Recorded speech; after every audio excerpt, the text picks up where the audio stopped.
ভালোবাসার জন্য কাঙালপনা আমার গেল না এই জীবনে, আমার গেল না কাঙালপনা এই জীবনে ভালোবাসার জন্য।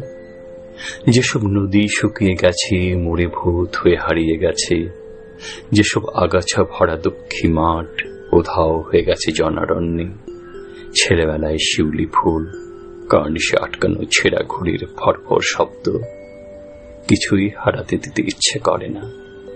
যেন সবাই ফিরে আসবে। অন্ধকার সুড়ঙ্গের ওপাশে আলো যেমন করে ফিরে আসে স্মৃতির মধ্যে, যেমন নবযৌবনা নারীদের উপহাস ঝনঝন করে বাজে ঝর্ণায়, কোনোদিন হারায় না। অবিরল পাহাড়ে ফুড়ে বেরিয়ে আসে কত রকম রং মেশানো দেশে। পুরনো বাড়ির অন্ধকার ঘরে শূন্যতার মধ্যেও এক বিশাল হা করা শূন্যতা চেয়ে থাকে। আকাশ মিলিয়ে যায়, জোয়ারে ভেসে আসে বন্ধুত্ব, আয়ু। এরই মধ্যে এক দমকা হাওয়া এসে শান্ত ভাষায় প্রশ্ন করে, মনে আছে? তখনই ছট ফুটিয়ে ওঠে বুক, সমস্ত বিচ্ছেদের দুঃখ মনে পড়ে যায়।